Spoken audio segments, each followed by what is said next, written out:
హైదరాబాద్లోని tank bund వద్ద ఉన్న అంబేద్కర్ విగ్రహానికి బీజేపీ ఎమ్మెల్యేలు ఎమ్మెల్సీలు వినతి పత్రాన్ని ఇచ్చి నిరసన తెలిపారు. అంబేద్కర్ విగ్రహానికి పూలమాలలు వేసి నివాళులర్పించారు. అక్కడి నుంచి పాదయాత్రగా అసెంబ్లీ సమావేశాలకు వెళ్లారు. 45 రోజులు జరగాల్సిన బడ్జెట్ సమావేశాలు కుదించడం సరిది కాదని అన్నారు.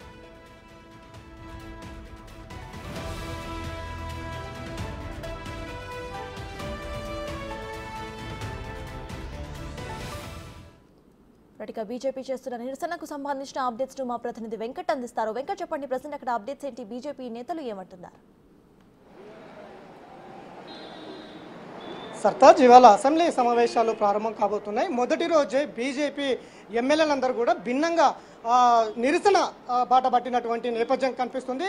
అంబేద్కర్ ట్యాంక్ బండ్ దగ్గర ఉన్న అంబేద్కర్ విగ్రహానికి నివాళులు అర్పించి అక్కడి నుంచి పాదయాత్రగా అసెంబ్లీకి బయలుదేరుతున్నటువంటి విజువల్ మనం ప్రత్యక్షంగా చూసుకోవచ్చు.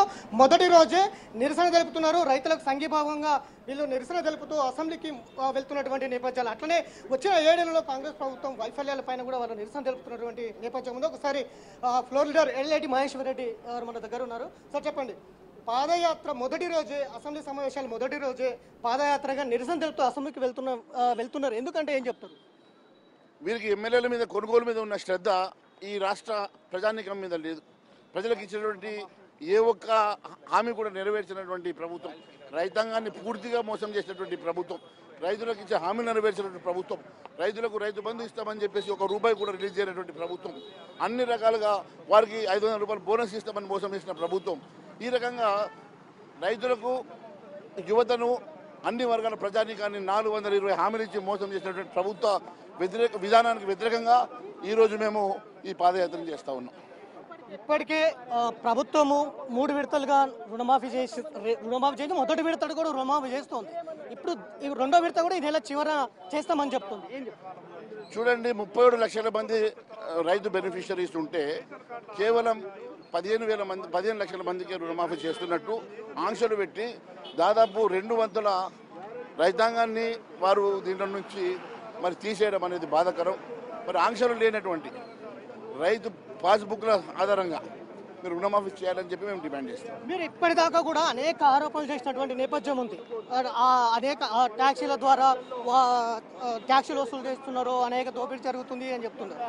తాజాగా నిన్న కూడా ఒక ఎలిగేషన్ చేసినటువంటి నేపథ్యం ఉంది. సో అట్లాంటి ఆధారాలు ఏమైనా అసెంబ్లీలో పెడతారా?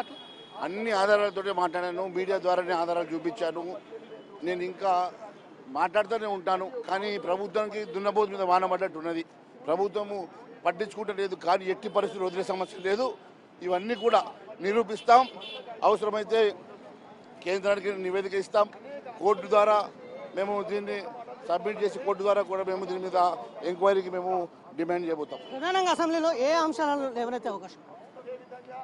ప్రతి అంశం 420 హామీలకు గాను అన్ని అంశాలు ఖచ్చితంగా మేము నెరవేర్చాలని, అన్ని ఇచ్చిన హామీలన్నీ పూర్తిగా నెరవేర్చాలని చెప్పి మేము డిమాండ్ చేస్తాం. ఇది మొత్తం అసెంబ్లీ సమావేశాల్లో ఏవైతే హామీలు ఇచ్చారో 6 గ్యారంటీలతో పాటు డిక్లరేషన్ పేరుతో దాదాపుగా 420 పైన హామీలు ఇచ్చారు. ఇవన్నీ అమలు చేసేందుకైతే మేము అసెంబ్లీలో నివేదిస్తామని చెప్తున్నారు. ప్రస్తుతంతో పాయల్ శంకర్ ఆదిలాబాద్ ఎమ్మెల్యే కూడా ఉన్నారు, మాట్లాడదాం. ఏం అంశాలు అంటే మొదటి రోజే భిన్నంగా నిరసన తెలుపుతున్నటువంటి ఎందుకు వచ్చిందంటే? కాంగ్రెస్ ప్రభుత్వం తెలంగాణ రాష్ట్రంలో ఉన్నటువంటి రైతులందరినీ కూడా మోసం చేసింది. ఎస్ఎల్బీసీ లెక్కల ప్రకారం 69,94,000 మంది రైతులు ఖాతాలు రుణాలు తీసుకున్నారు, పంట రుణాలు. ఈరోజు ఈ ప్రభుత్వం ఏదైతే ఏకకాలంలో రుణమాఫీ చేస్తామని చెప్పినటువంటి ఈ కాంగ్రెస్ ప్రభుత్వం రైతులందరినీ మోసం చేసే విధంగా ఈరోజు రుణమాఫీ అమలు చేస్తూ ఉన్నది.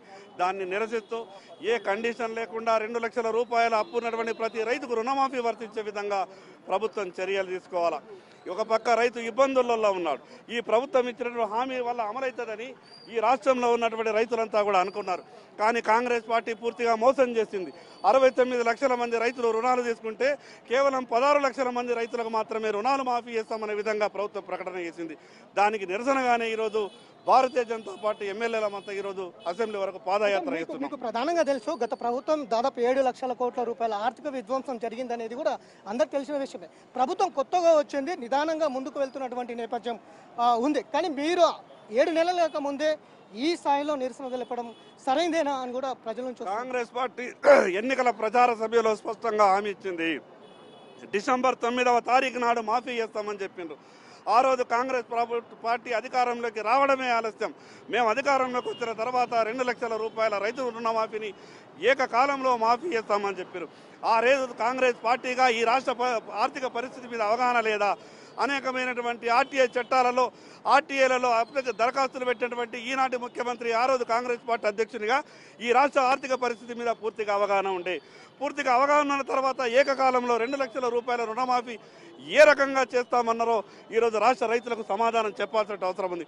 ఏదైనా ఒక రాజకీయ పార్టీ ఎన్నికల సమయంలో హామీలు ఇచ్చినప్పుడు అధికారంలోకి వచ్చిన తర్వాత హామీని నెరవేర్చే బాధ్యత ఆ పార్టీది ఉంటుంది. కాబట్టి తప్పకుండా రైతులకు ఇచ్చినటువంటి హామీల్ని నెరవేర్చాలని భారతీయ జనతా పార్టీ డిమాండ్ ఇస్తా ఉన్నది. ఇది మొత్తము మీద రైతులకు ఇచ్చిన గ్యారంటీతో పాటు ఇప్పటికే రుణమాఫీ డిసెంబర్ 9ని అమలు చేస్తామన్నారు. మళ్ళీ 3 విడతలుగా అన్నారు.